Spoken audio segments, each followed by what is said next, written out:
So I wanted to walk you through two emails. I provide consulting to nonprofits, and one of the incredible women I'm working with, she's busy, she's doing a lot of things, and so she took a template from last year and she reused it for a Stuff the Bus fundraising event for this year. It didn't do very well, so she took some of the information I had given her on how to structure an email to optimize open rates, conversion. So she took that data, she put it into the second email, and it did really well. So I wanted to show you what changes were made, common missteps that we see when nonprofits do send emails.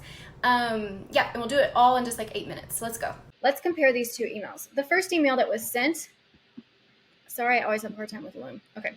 The first email that was sent, it was a generic Stuff the Bus. Do you see that it is not sent from a person, it's sent from an organization. It says Stuff the Bus. Most people would know what that means because it's been around for 20 years or 30 years. We're giving stuff to help children. But Stuff the Bus, I don't see any urgency. I don't see a deadline, and nor do I see myself really in this. It's just a generic marketing. And then when you open it, once again, it's even worse. You see more marketing. You see a big old image, and it's actually hard to read the text. When you do light blue, that's one of the hardest colors for donors to read. That's something I learned from the Better Fundraising Company and Stephen Screen and Tom Ahern. They always talk about using a light color on a colored background is like one of the worst things you can do for readability. And if you don't get red, you're not going to raise funds. So readability is critical for fundraising results. When it comes to, this is actually a fundraising email, but it looks like a marketing email. So I see it's the annual Stuff the Bus, supply a student with clothes for school, help a child go back to school, sign up. This isn't a reflection of this development director's work because she's doing a bazillion things. So I'm sure she sent this out using a template they had used the prior year. It's not very effective, and it wasn't very effective. I do like that she says help one child. Donors are far more likely to help one person than they are all the people. But going back to school in style it sounds markety. It sounds really good from a marketing perspective, like if it was an Old Navy commercial, but we want to help a child who needs help. And so sign up today isn't even the term you'd want to use. You'd want to have them say donate now or help a child. So this is just, it's not a surprise it didn't do well. Additionally, if you want a donor to do something, don't include your social links at the bottom. Like if this is to raise funds for Stuffing the Bus, get rid of the social links, help a child to be in the button so the donor knows exactly what they're doing. But again, this doesn't surprise me. This was probably deleted before it was even read. All right, so this is embarrassing, y'all. My laptop crashed and then all my files came back up like that. Okay, so this is the email that did great. And I'm very proud of her. Basically, she took some of the tips I had given her the month prior about how to structure an email, and this one did fabulous. They raised all the funds they needed and more. So let's see why this did well. First of all, it's from a person, and it's to me from a person, not from an organization. There is urgency in these subject lines, urgent. So I'm already looking at I'm needed personally. They're talking to me. I'm not hearing from a full organization I'm not hearing from a faceless organization. I'm hearing from a person. Not only that, I get a picture. The other one, there's not even a person. All right. And then the subject line is urgent. If you rarely ever put urgent in the subject line for your nonprofit, you will get opened when you use it. Anytime you differ from your baseline of communication, you will get a higher open rate and response rate generally simply because of the change. They rarely use this. So urgent was great. And then she said, urgent. Why is it urgent? Help kids get back to school. So I know I'm needed right off the bat. If I were to edit this, I would say urgent, help a child get back to school. I wouldn't say help all the kids. I'd say help one child. Because again, the donor can see themselves in one child. They can't see themselves in all the kids or all the children. It says hello friend. It would be best if we could say hello Danielle or if they had my name. But even if you don't have your donor's name or prospective donor's name, friend is good. Just don't say friends because friends is for everyone. Friend is for one person.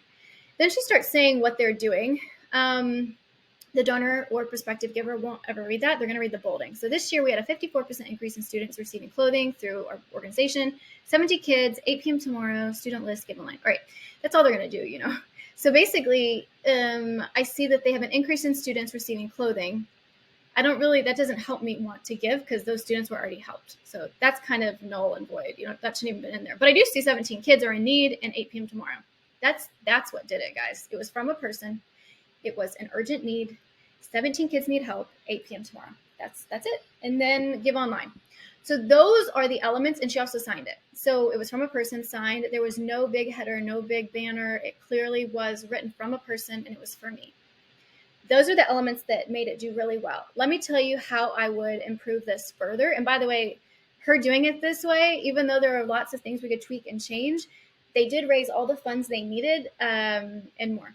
I think I already said that, but I've tried to record this a couple times because I have such a hard time with Loom. I've never taken the time to do the tutorials and learn. Okay, so basically what I would do is I would say, instead of saying this year we had a 54% increase in students receiving clothing through our organization, that doesn't make sense to me. I think what they meant to say was we are seeing a 54% increase in need.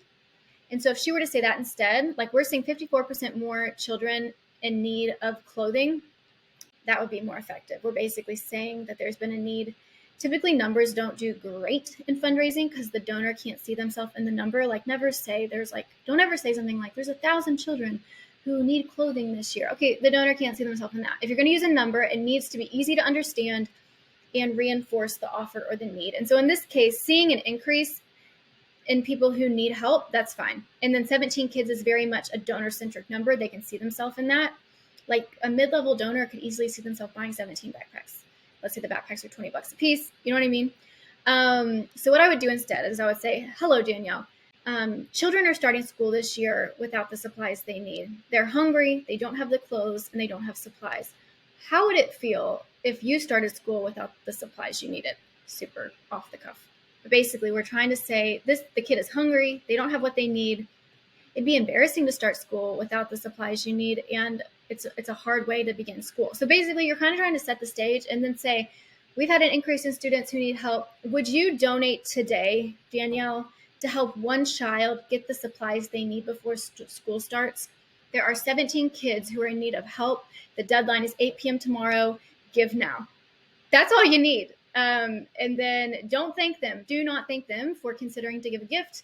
Don't even ask them to consider giving a gift. Ask them to give a gift. If you ask them to consider, they will consider. If you ask them to pray, they will pray. If you ask them to please give, they will please give. So ask them to give. Don't be nice, like consider. Don't say that. Again, that's based on fundraising from the Better Fundraising Co. with Stephen Screen. And after they do digital experiments for nonprofits. So last thing, student list. I would do an A/B split test on this if you had a big enough email file. They're basically saying there are specific students who need specific things. And then when you get down here, you can give or you can see the student list. I think this is creating a reduction in gifts that are given because it's creating friction. The donor has to decide what they want to do. I would literally take out the student list. I would just have them give them online, and I would ask them to give to help one child or help multiple children. So if it costs $30 to help one child, I would then make the landing page for the donation. I would have it be help one child, $30 to help one child, give them the supplies they need and the clothing, help two child, help three children, and then like a fill in the blank, help however many children you like. So anyways, that's just a quick overview. Thanks for hanging with me. This is the worst version I recorded, but I'm not going to do a fourth one. So thank you. If you have any questions, let me know. And hopefully this helped give you a quick overview of why this email was successful. And yep, chat soon. Bye.